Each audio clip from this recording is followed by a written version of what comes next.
Straight salwar की cutting के लिए सबसे पहले हम कपड़े को 4 फोल्ड करके रख ऊपर से हाफ इंच का मार्जिन छोड़कर एक स्ट्रेट लाइन लगाएंगे। उसके बाद 2 इंच का मार्जिन छोड़कर एक लाइन और लगाएंगे।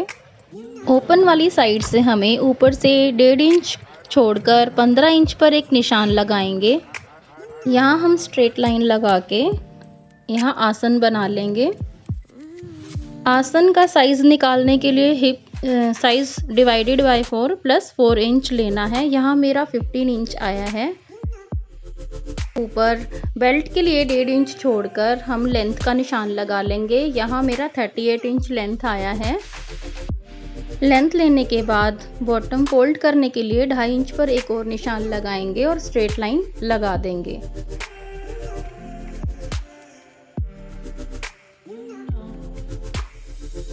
अब हमें बॉटम की मोरी के लिए निशान लगाना है, तो मैंने यहाँ पर 7 इंच पर एक निशान लगाया है। उसके बाद 1.5 इंच एक्स्ट्रा मार्जिन लिया है। इसके बाद हम लेग शेपर की हेल्प से ऊपर से नीचे एक लाइन लगा लेंगे।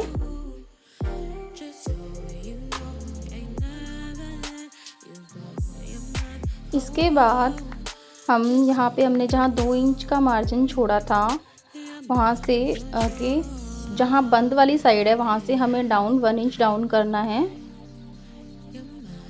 उसके बाद हम यहाँ पे एक तिरछी लाइन लगा देंगे।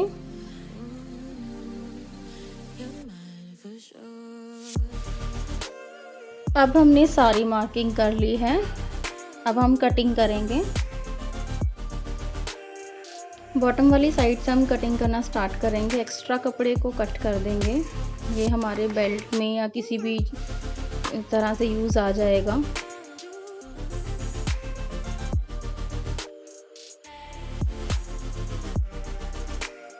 इसके बाद जो हमने 2.5 इंच एक्स्ट्रा बॉटम के लिए लिया है, उसे हम अंदर की साइड फोल्ड कर देंगे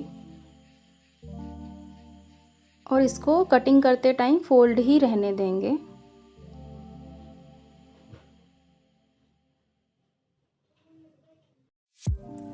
हमें ये ध्यान रखना है कि हमें आसन जो है ओपन वाली साइड बनाना है।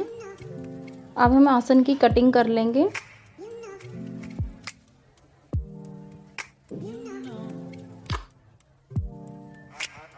इसके बाद हम ऊपर से कट कर लेंगे।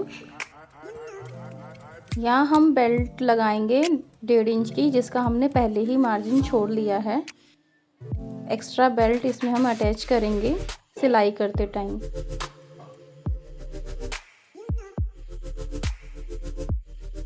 इस तरीके से हम अपनी पूरी सलवार की कटिंग कर लेंगे। बॉटम को नीचे से फोल्ड ही रहने देना है कटिंग करते टाइम, जिससे बाद में हमें फोल्ड करने में सही रहेगा।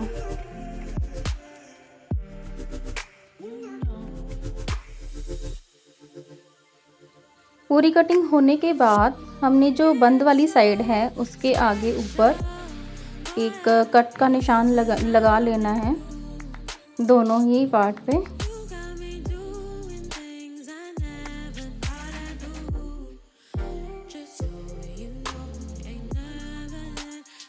अब हम स्टिचिंग करेंगे। सबसे पहले हमें आसन की स्टिचिंग करनी है, तो इसके लिए हम पहले से चारों इसके जो पार्ट हैं अलग अलग कर लेंगे और पहले एक साइड से जोड़ेंगे, फिर दूसरी साइड से इसकी सिलाई लगा लेंगे। यहाँ हमने सिलाई लगा ली है, इसके दोनों साइड ही सिलाई लग चुकी है। अब जो हमने सेंटर में ऐसे कट लगाया था उसको हम दोनों साइड से पकड़कर खोल देंगे और आसन से आसन को मिला देंगे। यहाँ मैंने आसन को ऐसे सीधा करके रख लिया है। उसके बाद जो हमने कट लगाया था वहाँ से हमें प्लेट्स डालनी हैं। उससे पहले हम आसन से 5 इंच पर एक निशान लगा लेंगे। जो हमने कट लगाया है उसे पकड़कर हम ऐसे प्लेट्स बनाएंगे। तो इसको हम ऐसे 5 इंच पर रखते हुए, लेकिन अंदर जितना भी कपड़ा दबा है उसको हम बाहर की साइड निकाल देंगे। हमें सिर्फ यहाँ पे 2 इंच की प्लेट्स डालनी है और ऐसे 5 इंच पे जो हमने निशान लगाया है वहाँ पे हम इसको ऐसे करके रख देंगे। ऐसे हम प्लीट्स को सेट करके रख देंगे और बाकी प्लीट्स भी बना लेंगे। हमें यहाँ 2-2 इंच की प्लीट्स बनानी है। इस तरीके से हम इसको बनाकर सेट करते हुए रख लेंगे। यहाँ मैंने प्लीट्स को सेट करके अच्छे से रख लिया है। अब इसके ऊपर मैं स्टिच लगा दूँगी। यहाँ पे मैंने स्टिच लगा दिया है। सेम ऐसे ही अब मुझे दूसरी साइड प्लीट्स डालनी है।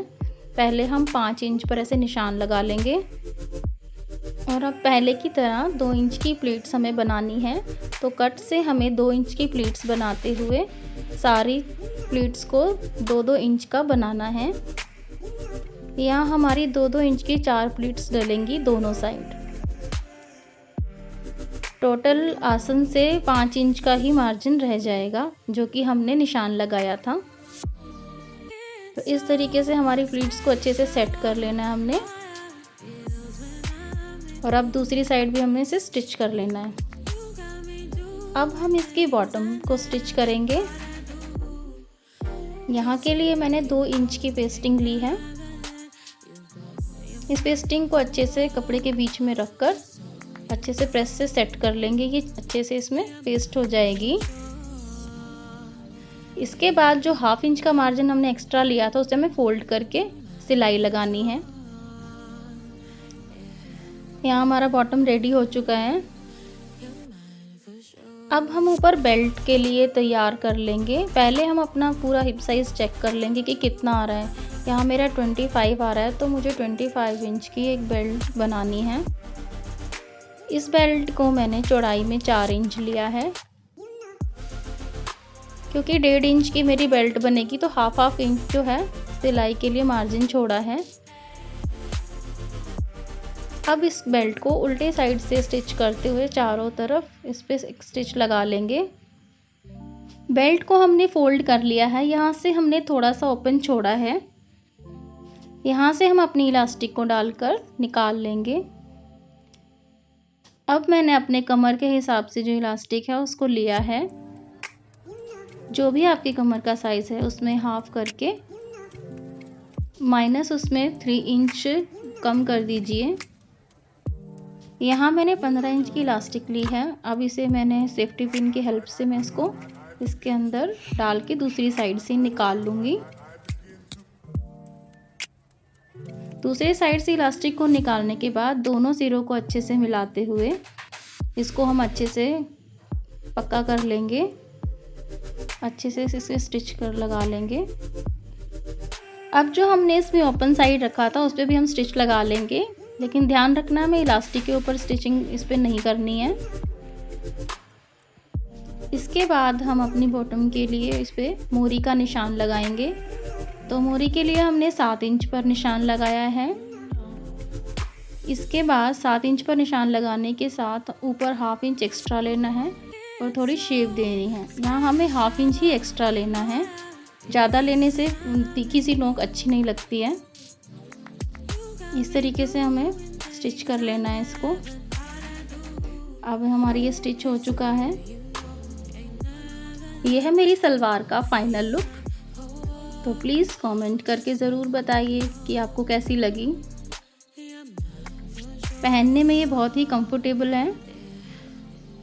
Thanks for watching.